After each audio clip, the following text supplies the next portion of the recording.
அமித்ஷா பேசியிருக்காரு, இந்த தொகுதி மறுவரையை அப்படிங்கறது திமுக தேர்தலுக்காக கையில் எடுத்திருக்கு அப்படின்னு பேசியிருக்காரு. அதே போல மொழி பிரச்சனையும் அந்த அடிப்படையில தான் எடுத்துட்டு இருக்காங்க. நாங்க என்ன பண்றோம் மக்களுக்கு தெரியும் அப்படின்னு சொல்லியிருக்காரு. யாருக்கும் பாதிப்பு இல்லாத வகையில தான் அந்த தொகுதி மறுவரை இருக்கும் அப்படிங்கறதும் 2026 நிச்சயமா நாங்க வெல்லுவோம் அப்படின்னு அமித்ஷா பேசியிருக்காரு. அமித்ஷாவுக்கு தமிழ்நாட்டு மக்களுக்கு எதிரான எல்லா நடவடிக்கைகளையும் ஈடுபடுகிறார். அவர்களுடைய ஆட்சி தமிழ்நாட்டின் தொன்மையை ஒப்புக்கொள்ளும் கூட மனம் வராத அளவிலே அவர்கள் இருக்கிறார்கள். கீழடி நாகரிகத்தை பற்றி அவர்கள் அதை ஏற்றுக்கொண்டால் தமிழின் தொன்மை, தமிழக மக்களின் வாழ்வியலின் தொன்மை மக்களுக்கு தெரிந்துவிடும் என்பதற்காக அதை தடை செய்வதற்கான நடவடிக்கைகளிலே அவர்கள் மேற்கொண்டிருக்கிறார்கள்.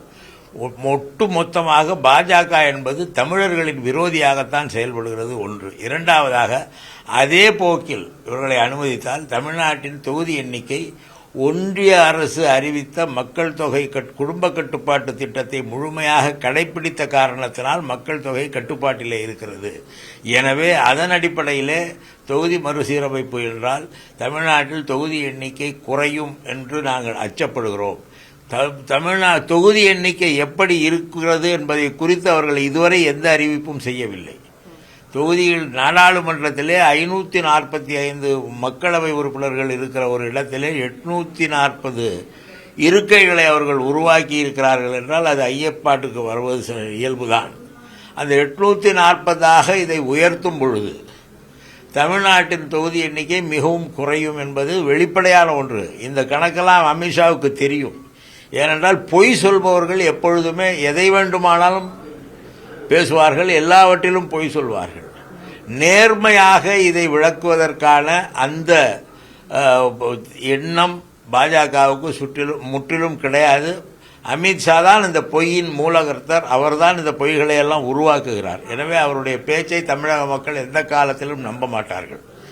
தமிழ்நாட்டிலே நாங்கள் மீண்டும் ஆட்சிக்கு வருகிறோம் என்றால் அதற்கு அடிப்படை காரணமே பாஜக என்கிற தமிழர் விரோத கட்சியின் இப்பொழுது ஒரு கூட்டணியிலே இருப்பதுதான். அதை அவர்கள் புரிந்து கொள்ள வேண்டும். இது எல்லாமே திமுக தேர்தலுக்காக கையில் எடுத்திருக்கு அப்படிங்கிற குற்றச்சாட்டை முன்வைக்கிறார். அவங்க எதுக்காக எடுத்திருக்கிறாங்க? இந்த கூட்டணி எதற்காக அமைந்தது? அதிமுகவுடன் அவர்கள் ஏன் சேர்ந்தார்கள்? அதிமுகவுடன் சேரமாட்டோம் என்று அண்ணாமலை தலைவராக இருக்கும் பொழுது சொன்னார்.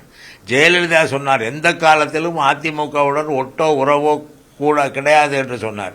இப்பொழுது அவர்கள் கூட்டணி சேர்ந்தது எதற்காக? இந்த தேர்தலை முன்வைத்து தானே சேர்ந்திருக்கிறார்கள்.